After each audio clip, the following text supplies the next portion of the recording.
What's good, everybody? James Jackson here, back again with another video. Thank you again for joining me. If you're new to my channel, I do tips, tricks, news, and reviews for the film and video making industry. So if this is content, please make sure to hit that subscribe button and hit that bell so you can stay up to date on all the content going forth. I'm doing little things a little bit rough because we got a couple breaking news coming out regarding Canon and what they're potentially offering for their cameras coming into 2023.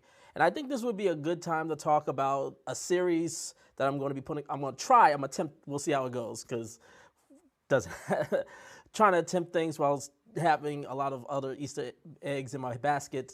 I don't know if that metaphor made any sense, but the point I'm trying to make is I'm going to try to make an attempt to go through camera companies and what I'm looking forward or what I would like to see from them coming in 2023, which by and large is looking to be, for video shooters and filmmakers, to be a really great year. Obviously, given to the news that we're going to be talking about in a second with Canon. But I'm going to, tomorrow I'm going to try to go to Panasonic, then I'm going to go to Blackmagic, and then round things off with Sony. I know there's others like obviously Red, but these are the ones because I believe these are the core four. I like to call them the four horsemen. Red I still consider in that upper echelon with Ari and stuff, whereas the other four I kind of see as the indie, the ones that favor more towards independent filmmakers and, you know, one-man band crews or small production crews. I think Blackmagic, Panasonic, Canon, and Sony are sort of the, well, like I said, the four horsemen. So I'm going to try to cover what I would like to come going into Thanksgiving and Black Friday, and there's a lot again that I got to get to. There's a couple reviews I've been meaning to do, 3 in particular, that I'm going to try to do, as well as more coming through before we go to our Thanksgiving break. But I've spoken long enough. Let's get right into it, shall we? Because this is some really, really big news that is coming out of Canon Rumors. And for those of you that know Canon Rumors, they are a rumor website. So again, let's not take everything necessarily too official, but this is still pretty good. This is considered a CR3, which means in the rumors of Canon Rumors, this is all but confirmed. And apparently Canon is going to be, at least from the looks of it, they're looking to go ahead and really set a splash at NAB 2023. So if these rumors are true, I assume they're going to probably announce this anywhere between 2 to 4 weeks before NAB actually starts, to get hype and momentum moving for people who actually want to see these cameras firsthand when people actually go to NAB. So I actually went to NAB New York when it was here in October. And I'm definitely going to make an effort to come to NAB 2023 in Vegas, because it's been like since pre-pandemic 2019 since I've been there. But let's get into this. So this is coming from Canon Rumors. It looks like Canon is finally going to be updating some of their cinema lineup in 2023. And it looks like Canon will make a splash at NAB in April in Las Vegas.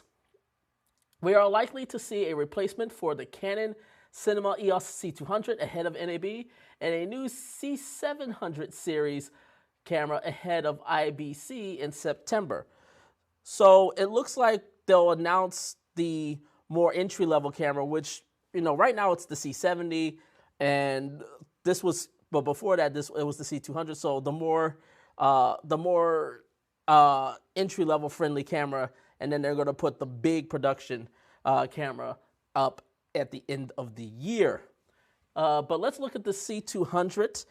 So the C200 is actually looking very similar to the it's very similar to the DGO, except it looks like it's going to be boxed out. So it's going to be a Super 35 DGO sensor like the C70 and C300, RF, everything the same, except the fact that it looks like it's going to be a more modular design, somewhat similar to that of the Panasonic BS1H. And if this is the case, I am really, really hoping that this is the case, because I will be really, really happy.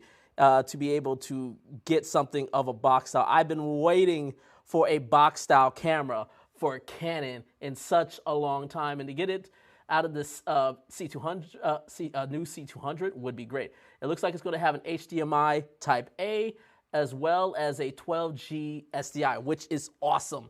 And then it's going to have a multifunction hot shoe that is included. So the similar setup of the R3 and some of their recent DSLRs. And I think it's finally time that we were able to get an update on the C200. Obviously, a lot of people loved it. I owned the camera for well over a year. It was one of my favorite cameras going in, even for a long time. It wasn't just till the C70 came out that there was no reason to hold on to it, so I eventually ended up selling it. But I absolutely loved that camera for all the work I was able to do with it. But for me, at least, if all these rumors are true, I may look at something, seeing the C70 maybe having a new home. We'll see. But if all of this is true with the C200, this is a definite buy to me. A modular, the only thing that I really wish, and I haven't heard anything even this from the C700, but I'll just get this out of the way.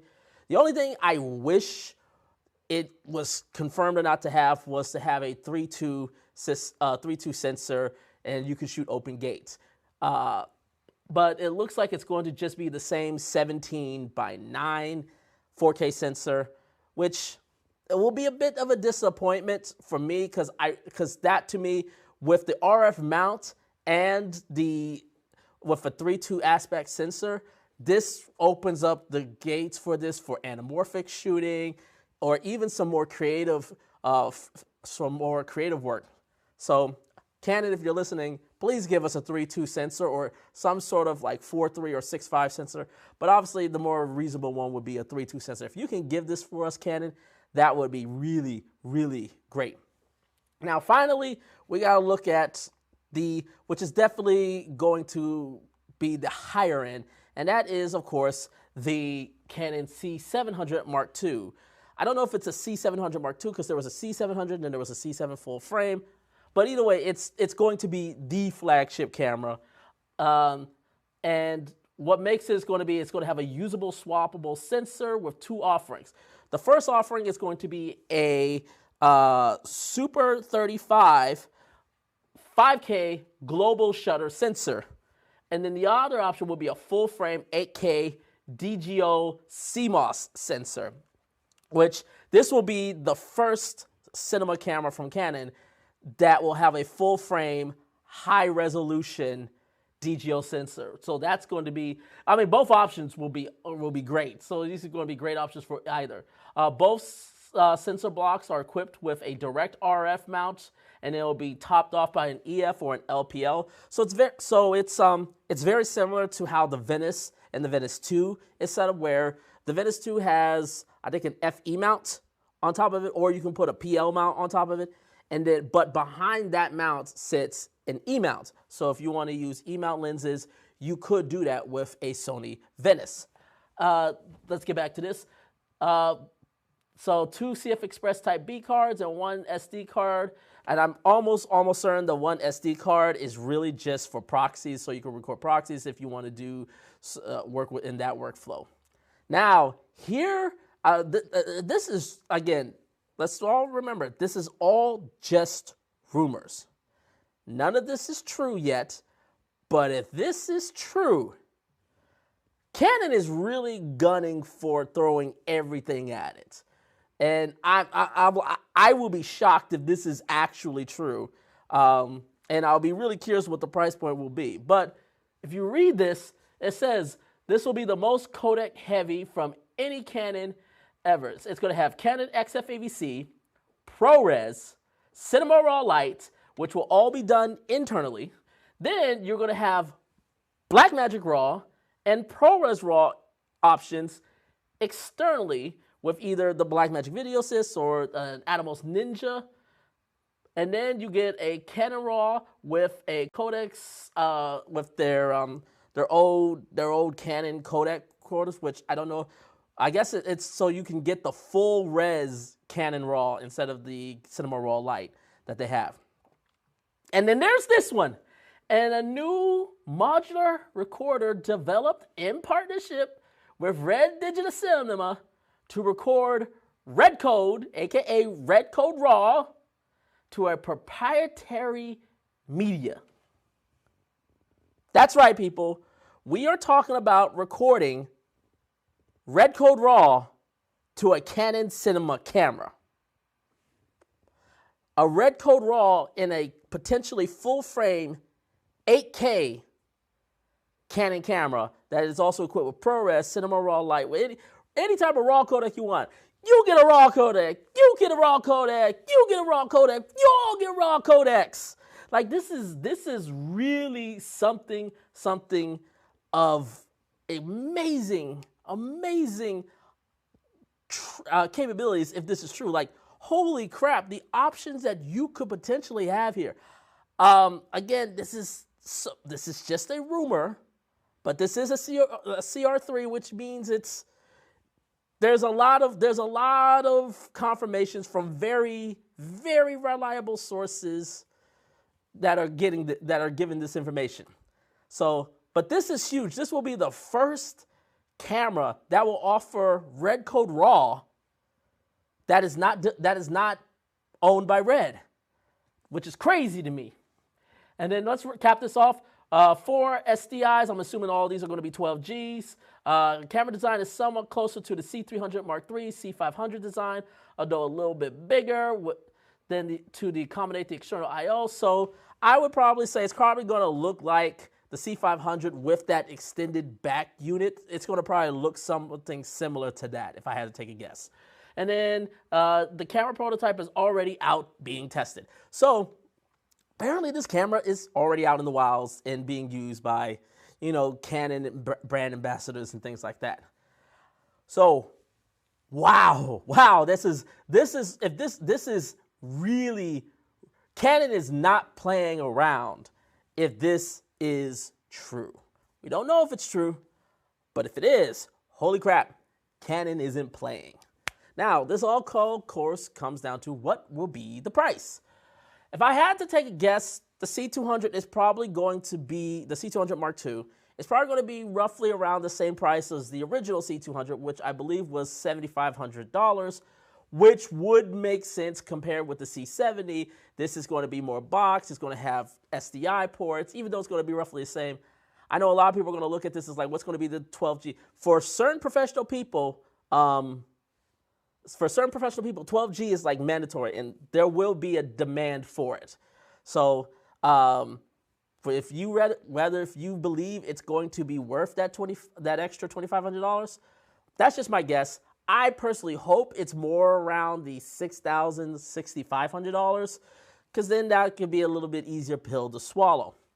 And then finally with the C700, this is a very interesting one. The original C700 and C700 full frame was about, if I remember correctly, anywhere between $30,000 to $35,000, depending on the sensor and the setup that you got. I don't think it's going to be that expensive. One, given the fact that the C500 the original C500 was a lot more expensive than the current release price of the C500 Mark II. Same with the C300 Mark III. The price has actually came down a bit.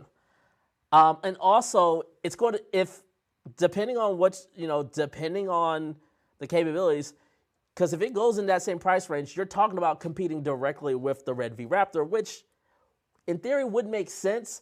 But if I'm looking for an alternative Red camera, I would hope it would be cheaper. Otherwise, I would just get the Red. And with a Red V Raptor, I believe it's like $35,000. It's between $25,000 and $35,000, depending on if you get the V Raptor or the V Raptor XL. I think the V Raptor is like $33,000. You may be having a price range, but if I had to take a guess, I think Canon's going to try to set this. They can't set it too low because I guarantee you Red is like, you're not gonna just like crash the price, have our REDCODE RAW, and then just completely like obliterate the price. I had to take a guess. It's probably going to be, the base value is going to probably be about $25,000, similar to the V-Raptor, $20,000 to $25,000. And then when they're going to probably have this REDCODE modular separate, which will bring it up to $25,000, $30,000, which is still in a good competing edge where you may not necessarily have the Red Raptor, and maybe you'll work with, or maybe you will go with the Canon instead. But you got to admit, this is a very interesting, either way, this is a very interesting relationship that is unfolding between Red and Canon, especially given the fact that right now Red is in a legal battle with Nikon over the use of ProRes RAW. But not only is Canon able to shoot shoot a RAW codec internally. They get to shoot a RAW codec internally. They get to shoot externally to Blackmagic RAW and ProRes RAW, but also they are going to be able to get to shoot REDCODE RAW. Very interesting times. Anyways, these are my thoughts. I would love to know what you guys think. Let me know. Leave your comments below. And as always, make sure to hit that subscribe button. And until next time, take care, everyone.